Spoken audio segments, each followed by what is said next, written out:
We're here at the ADAC Sim Racing Expo 2023, and quickly explain to the people at home, who are you and what do you do? I'm Laurence DUSOSWA. I'm a sim racing content creator. I guess sim racer first and foremost. Started a channel about 4 years ago in my spare time, and it has grown over time.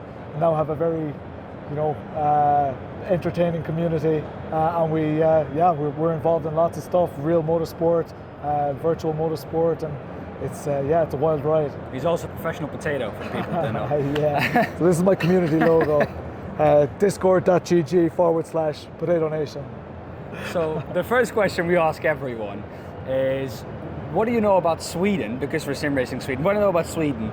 And have you been to Sweden before? Never been to Sweden. Had a friend who moved there for work. Said it was like great for healthcare and benefits and all that kind of stuff. I've never been there. I've met many Swedish people in my life. I've never actually been to any of the Nordic countries. So I'd like to go at some stage, because you guys have, so we're in Ireland, and you guys have a lot in common with us from the point of view. A lot of people learn to drive in cars in like fields and on these crazy little roads where there are no police. Yeah. And that's why you guys produce great racing drivers, great rally drivers, and drifters too. So do we.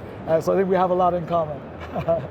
Second question would be, what kind of racing series do you enjoy to watch, or just drive yourself? Anything. Once I make the time to watch something, I could watch a competitive anything. It doesn't even need to be racing, as long as there's some aspect of competition, just some ground rules and some understandable format for it. I love to race personally open wheelers, but I will race anything. If there's it's more about the people for me than the racing, which is kind of a strange thing. I started racing online in communities probably about 7 years ago, where I did it really like full time. Like that was pretty much all I did. Even nowadays, most of what I do is community racing, league racing with various different communities. I think that's where the real enjoyment is, because some of those people only have one race a week. They put in so much effort for that one race. It's different to public lobbies, because if it doesn't go well, you'll just do one the next hour. Yeah. And with public lobbies, you often do 4 or 5 races in a row that didn't go how you wanted. You have to go to bed, but you're not satisfied with your racing, and then you've wasted 5 hours in your mind. That's how you feel. With a community race, okay, of course you can be disappointed, but it was that one race. Everybody put in that effort. Everybody wanted that race to go well. And you can talk about it afterwards, even if you were battling for P20. It's like, I nearly had you. It's like, yeah, but you didn't. I finished top 20, you didn't. So I love that aspect of it, and that's competitive in its own right. We also have a huge other aspect to sim racing, which is a completely different hobby really, which is the hardware. And the expo here is more about the hardware than it is about the sim racing, and some people just enjoy it. It's like someone who collects watches. They're not passionate about telling the time. Yeah. They're passionate about watches. Yeah. It's the same with sim racing. We have a very similar thing. Doesn't mean they don't like that they can tell the time with it. Same with sim racing. A lot of sim racers they're happy with their equipment. They don't necessarily need to, upgrade it all the time. There are lots of different ways, because it's a complex sport. We have lots of sims to choose from as well. It's very easy to find happiness as long as you're looking in the right places. Your passion for motorsport, where does that come from? When did it start? So my parents were never into motorsport, never even into cars. But I lived in the very southwest of Ireland, and a really famous rally called the Rally of the Lakes used to pass my house. Once a year, I didn't even know the dates. I would know in the shop you would see the local program, but they would be for sale weeks in advance. So you'd see the date on that. And when the day came, I would go to the road, the top of our driveway, and I would just wait. I didn't know what time the cars were coming. I would just wait.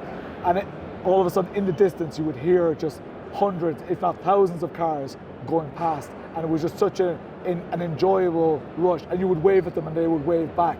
I was like, those people were making me so happy, because they had these beautifully presented cars and rally cars.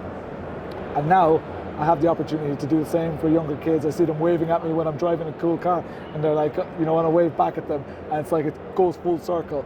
I don't think you necessarily need to come from motorsport to enjoy it, and you don't necessarily need to be a driver to enjoy motorsport.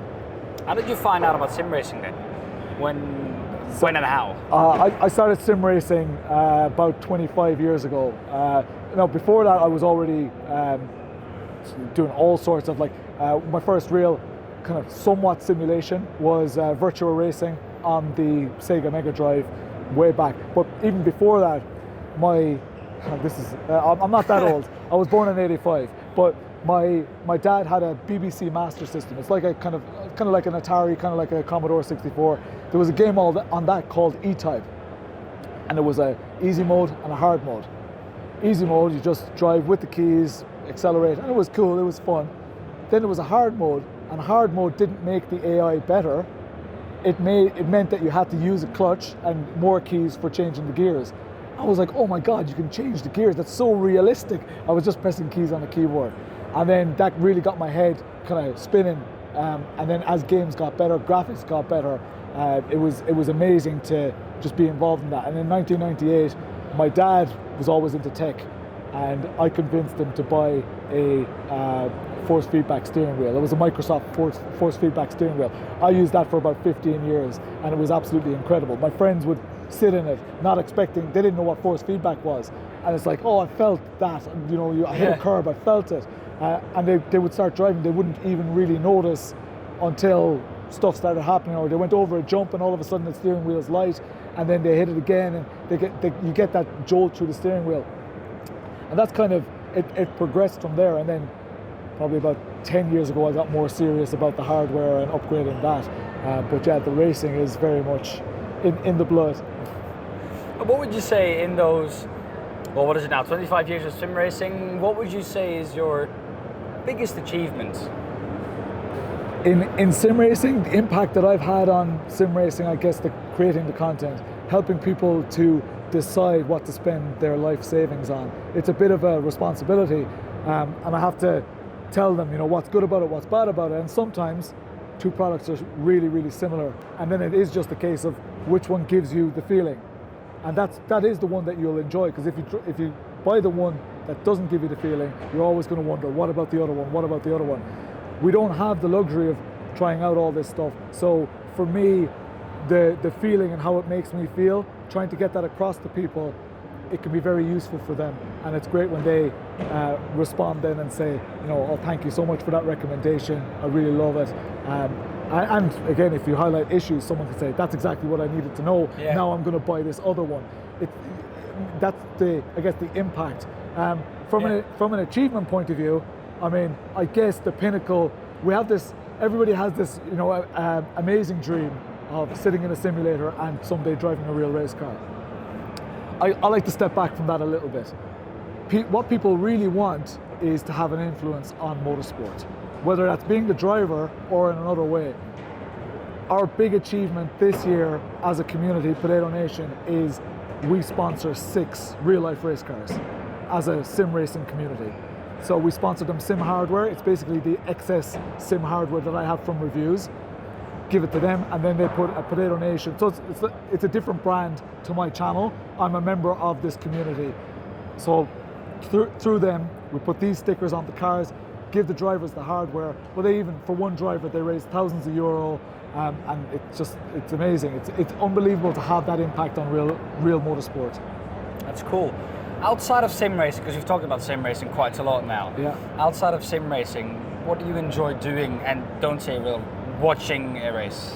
I love overpowered Japanese cars. I have a period in my life when drifting was my main focus. So I like driving high-powered rear-wheel drive cars. And where did that passion come from? I think it's still from the whole rally thing. I wanted to be a rally driver, but it's tremendously dangerous. Then I discovered drifting. It's a lot slower, but really why I wanted to be a rally driver was because I wanted photos of me going sideways around the corner. Yeah. So I was like, you can do that at low speeds? That's amazing. So I bought a drift car, was drifting, then I bought a high-powered road car, and I bought another one, and it spiraled out of control. It kept going. Yeah. So at the moment I'm building a Mark IV Supra, and it's like the dream car as a petrol head. It's an iconic Japanese car, and I guess you guys have a lot of those. There are lots of them there. So I've gotten some parts from from Sweden, actually, yeah. And you guys like putting Supra engines into Volvos and stuff.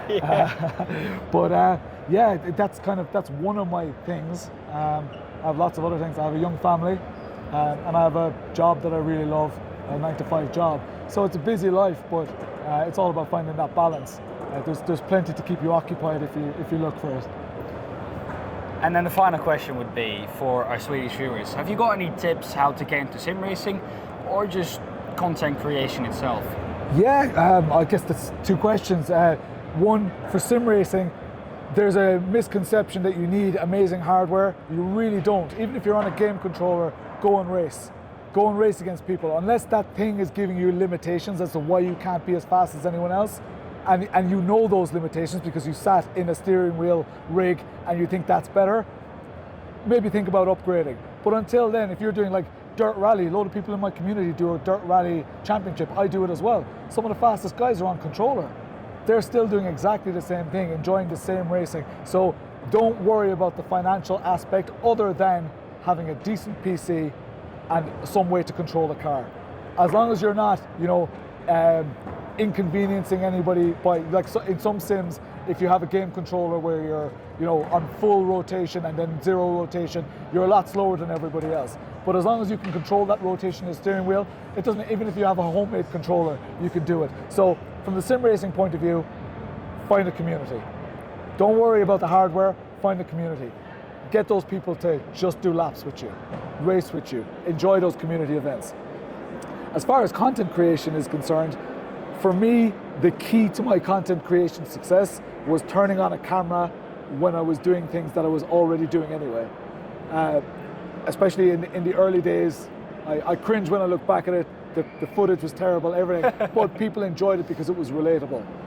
A lot of people who are in my community are similar age to me, similar disposable income. So whatever you do, whatever walk of life you are, whether you create mods or even just want to talk about the super technical stuff, people will find what you're doing, find it interesting. It may not grow. We're not all going to be, Jimmy Broadbent or Super GT, and we don't all need to be, because it's actually, the amount of reward you get from somebody even watching one of your videos. If you get 100 views on a video, people are like, oh, that was a failure. Imagine getting up on a stage and 100 people listen to you for 10 minutes. That's massive success. Why are they listening to you? They could walk away. So don't get fooled by, oh, I need 1 million views. 1 million views is incredible, it's mind-blowing, and maybe you'll reach it someday. But if 10 people are watching your video, they're listening to what you're saying, and that should be the reward of content creation. Don't do it for the money. The money is not good. It really isn't. At some stage, when you get to a certain momentum, start making other business decisions. Stop depending on, revenue from videos. Your community might want to contribute a little bit. You need to have lots of different sources of income if you want to do it for an income from an income point of view.